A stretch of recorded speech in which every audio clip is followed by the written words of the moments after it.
Takole slovesno so kandidatke in kandidati Nove Slovenije prepevali slovensko himno na kongresu Nove Slovenije v Ribnici, ki je potekal pod geslom Vrnimo upanje Sloveniji. Na kongresu je bila močno zastopana tudi kamniška delegacija. Predsednik občinskega odbora Nove Slovenije, magister Matej Tonin, ki je hkrati tudi podpredsednik Nove Slovenije na državnem nivoju, je v svojem govoru povedal. Večkrat je bilo danes že rečeno, da smo tukaj bolj ali manj prepričani, da vsi mi verjamemo v Novo Slovenijo. Pomembno pa bo, kaj bomo mi danes, ki smo tukaj, naredili, ko bomo odšli na svoje domove. In kaj bomo znali pojasniti našim prijateljem, sorodnikom, sosedom, znancem in drugim. Najprej se boste še spomnili 3 leta nazaj. Takrat so rekli, nobena stranka se ne vrne v parlament. Spomnite se tega. 2009, 3. mesto, 2009, 6. mesto, obakrat krepko nad parlamentarnim pragom. Nismo obupali, trdo smo delali. In tudi danes trdo delamo. Zato jaz odgovarjam vsem tistim, Nova Slovenija bo prva stranka, ki se bo vrnila v parlament.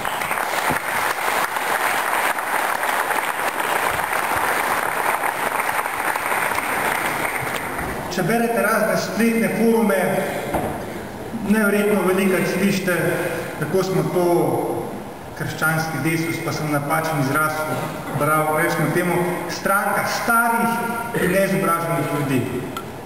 Dajte samo v glave okoli obrniti, ozrite se okoli sebe, videli boste kupico mladih, kupico izobraženih in kupico sposobnih ljudi. In to je najboljša garancija in najboljši temelj za uspeh Nove Slovenije.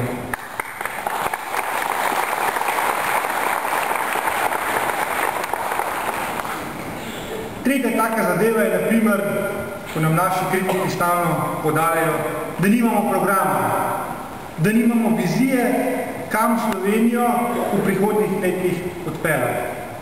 Ampak prej ste imeli priložnost slišati, s kakšno zavzetostjo so nastajali naši programi, ne čez noč, čez dolge mesece. Vse stvari smo do potankosti preštudirali, jih medsebojno uskladili, se potrudili. In zato je še enkrat ponavljam, povejte vsem, Nova Slovenija ima enega izmed najboljših političnih programov.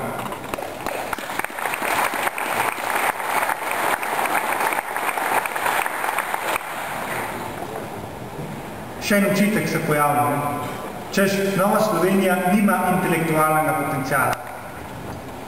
Naši zbori za vrednote so v preteklem letu na enem mestu zbrali okrog 50 takšnih in drugačnih intelektualcev, ki so razmišljali o prihodnosti Slovenije. Vprašam vas, in tudi vi vprašate tiste, ki vam govorijo, da nimamo intelektualnega potencijala, katera stranka je v zadnjem letu zbrala na enem mestu 50 intelektualcev. Nobena.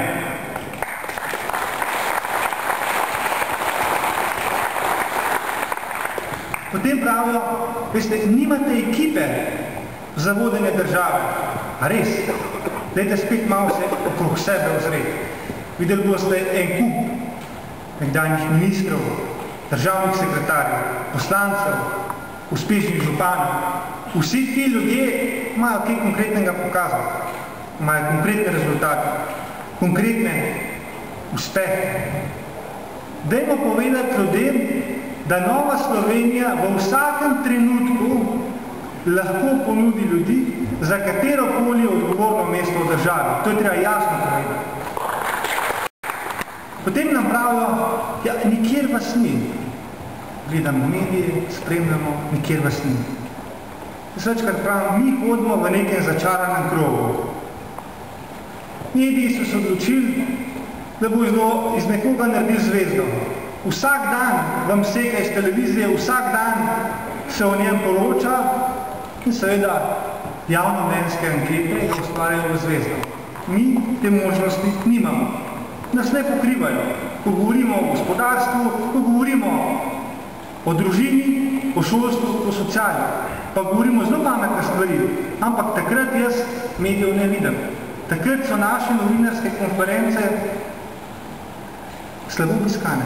Žal.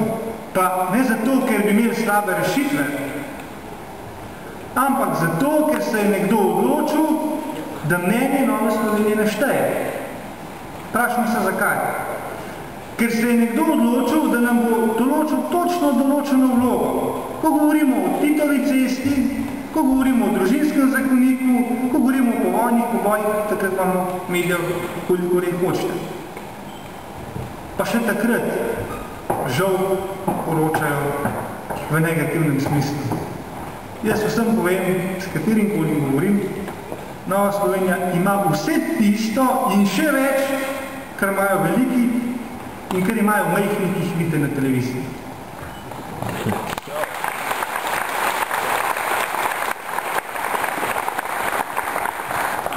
Glede anket pa naslednje. Imam s sabo kovanc za 2 evra.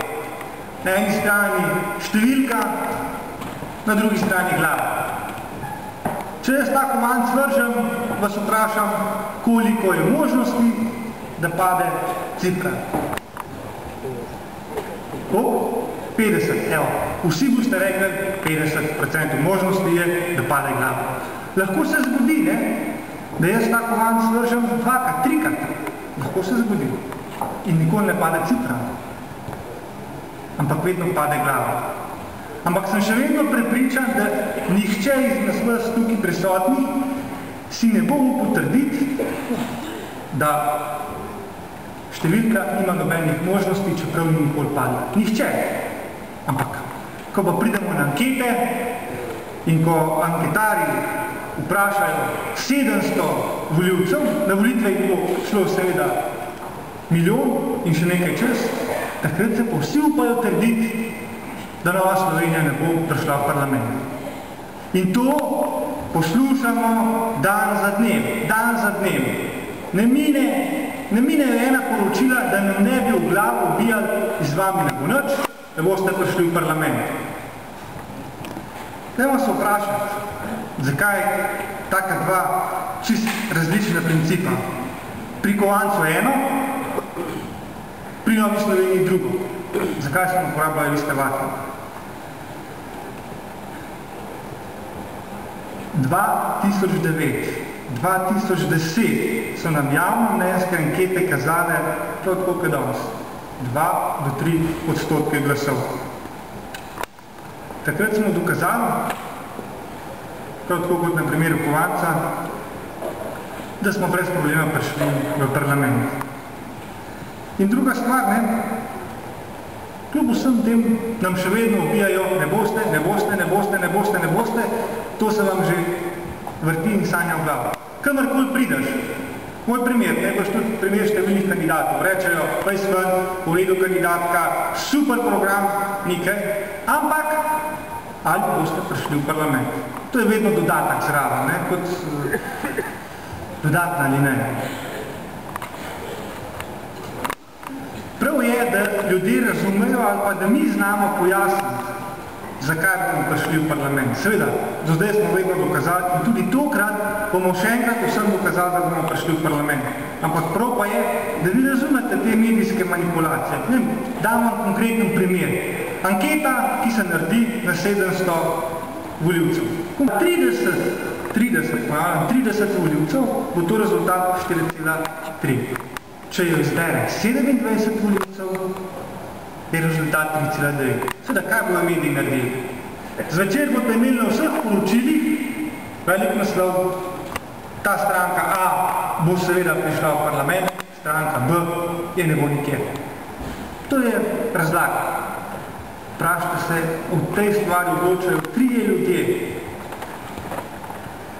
Ali je vredno zaradi teh 3 ljudi vršiti puško v koruzo in nasedati na tisto, kar nas vsi prepričujejo. V sociologiji je neka zadeva, ki se reče samo prerogba. To pomeni, da če tebe vztrajno nekaj prepričujejo, če te vztrajno prepričujejo, da si za nič, da si slab, da nisi dober, sčasoma začneš v te stvari verjeti tudi sam. In to lahko preprečimo sami. Tako da ljudem jasno povemo, da nam te ankete ne morajo vzeti upanja in da bo Nova Slovenija zagotovo prišla v parlament. Še ena zadeva, zakaj se ankete interpretirajo tako površno. Zaradi tega, ker če bi se jih pošteno interpretirali, bi izgubile tisto svojo moč, s katero javnomnenjske ankete dejansko ustvarjajo javno mnenje. Oni ga veliko bolj, kot ga merijo, ga ustvarjajo. Ampak, če bi pošteno razlagali, bi lahko tudi povedali, da ima vsaka anketa interval zaupanja, se temu reče. Anketa vam zmer neki odstotek, ampak potem je vedno dodatek zraven, da s 95% vrednostjo se bo rezultat gibal od tukaj do tam. In pri anketi 700 ljudi je ta interval 3,7. Če bi pošteno poročali, bi rekli, da tisti stranki, ki kažejo ankete 0,4%, ima statistično dokazljivo vse realne šanse, da pride v parlament. Ampak seveda v teh stvarih se ne poroča, se ne govori, ljudje in mi vsi skupaj nasedamo na tem odstotkam in te odstotke jemljamo kot to besedno dejstvo. Temeljna zadeva, gospod Peterle je rekel, da bo pomembno, kaj bomo ljudem razlagali, kako bomo vrednote v dejanju. Pomembno bo tudi, kako bomo ljudem obrazložili to psihozo, ali bomo prišli v parlament. To je vedno dodatek zraven. Reče temu, da imamo vse tehnične predispozicije, da to izpolnimo. Vsi podatki so na naši strani. Imamo 84 odličnih kandidatov in kandidatov, odličen program in nenazadnje ob intervalu, ob upoštevanju intervala zaupanja nam tudi zdajšnje ankete brez problema napovedujejo, da bomo prišli v parlament. Sam globoko verjamem v to Novo Slovenijo, v našo Novo Slovenijo, zato vsem znancem, prijateljem, dopovedujem naslednje. In če bo to naredil vsak član, in če bo vsak član zgolj 4 nagovoril prepričal, potem smo že večkrat danes rekli, ni nobenih težav. In ta potencial je potrebno izkoristiti. In o stvarih, gospod Lojze Peterle je govoril, treba, da se širi po terenu, da je treba podpreti močnejšo stranko. Dobro, to je recimo en poziv, ampak ta poziv je potrebno obrazložiti. Leta 2008, če bi naša prijateljska, najmočnejša stranka dobila samo 0,5% manj, 0,5% manj. In Nova Slovenija 0,5% več, bi največja stranka zgubila enega poslanca, mi bi pa 4 poslance dobili. Skupni seštevek za slovensko pomlad bi bil +3.